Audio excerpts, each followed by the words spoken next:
সম্মানিত আমাদের সাংবাদিক ভাইরা, আসসালামু আলাইকুম। আপনারা সবাই কেমন আছেন? ভালো আছেন আশা করছি।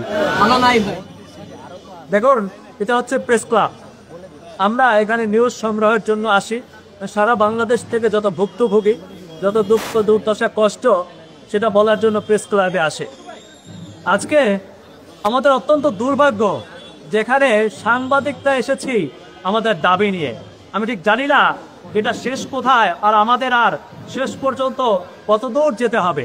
আমরা সারা বাংলাদেশে আন্দোলনের খবর প্রচার করি, আর আমাদের বোধহয় এখন নিজেদেরই আন্দোলনে নামার সময় হয়েছে।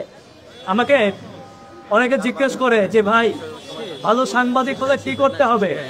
আমি তাদেরকে বলি যে ভালো সাংবাদিক বাংলাদেশে হয়েও না।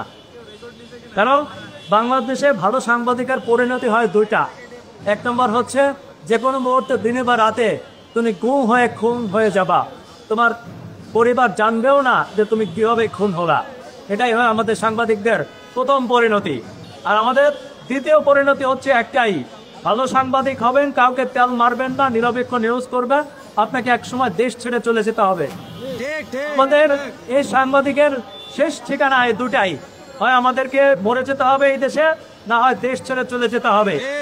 অথচ আমাদের রাষ্ট্র বারবার বলছে আমরা তাদের তৃতীয় স্তম্ভ, চতুর্থ স্তম্ভ, তাই না? আমাদের স্তম্ভগুলো ভেঙে পড়েছে কিভাবে দেখেন।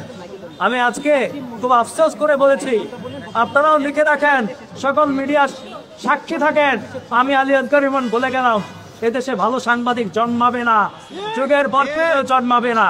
কারণ আমরা ভালো সাংবাদিককে ভালো পরিবেশ দিতে পারছি না।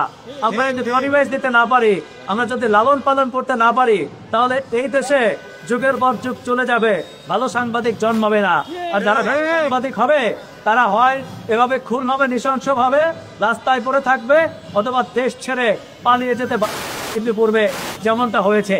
আমাদের পুরো সরকারের প্রতি আস্থা ছিল না, কিন্তু আমরা অন্তত এই সরকারের উপরে কিছুটা হলেও আমরা সাংবাদিকরা আস্থা রেখেছিলাম, তারা একটি সুন্দর পরিস্থিতি করবে, কাজ করতে দিবে, আমাদের যে ন্যায্য দাবি ছিল সেগুলো মানবে, আমাদের ভবিষ্যৎ কিভাবে চলবে সেটা চিন্তা করবে, আমাদের নিরাপত্তা দেওয়ার ব্যবস্থা করবে।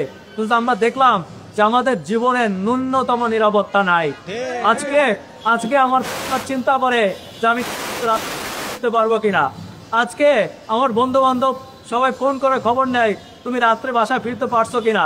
আজকে আমাকে নিয়ে সবাই ফেসবুকে পোস্ট দেয়, ভাই আপনি ঠিক আছেন তো, নিয়ে যায় না তো, আপনারা মাইরা ফালায় না তো, আমরা দুশ্চিন্তায় আছি। আরে ভাই, এই যদি দেশের অবস্থা হয়, এই সাংবাদিকতা আমরা কেন করব? আমাদের ইয়াং সমাজ, আমাদের সন্তানরা কেন সাংবাদিকতা পেশায় আসবে? অন্য কোনো পেশায় যাও। আমি ঢাকা বিশ্ববিদ্যালয়ে পড়াশোনা করেছি, আমি তো চাইলে যে কোনো একটা কর্মকর্তা হতে পারতাম, সরকারি চাকরি করতে পারতাম, ঘুষ খেতে পারতাম, তেল মারতে পারতাম। আমি সাংবাদিকতায় এসে দেখেন নিজের জীবনটা হুমকির মধ্যে ফেলেছি। সকাল বিকাল দুইবার করে 3বার করে আমাকে শুনতে হয়, যে কোনো মুহূর্তে আমাকে তুলে নিয়ে যাওয়া হবে, আমাকে মেরে ফেলা হবে। কই, রাষ্ট্র তো আমার খোঁজ দিচ্ছে না। আমি রাষ্ট্রের জন্য কাজ করছি, রাষ্ট্র তো আমাকে নিরাপত্তা দিচ্ছে না। আমি জানতে চাই যে এর শেষ কোথায়, শেষ আমরা দেখতে চাই। আমরা পাশাপাশি একটা কথা বলতে চাই, মনে করছো সাংবাদিককে খুন করলে, সাংবাদিককে মেরে ফেললে তারা থেমে যাবে, তারা বোকার রাজ্যে বসবাস করো। আমরা থামবো না। আমাদেরকে এভাবে দিনের পর দিন খুন করা হলেও আমরা আবার সকালবেলা ঠিকই জেগে উঠবো। সবাইকে ধন্যবাদ।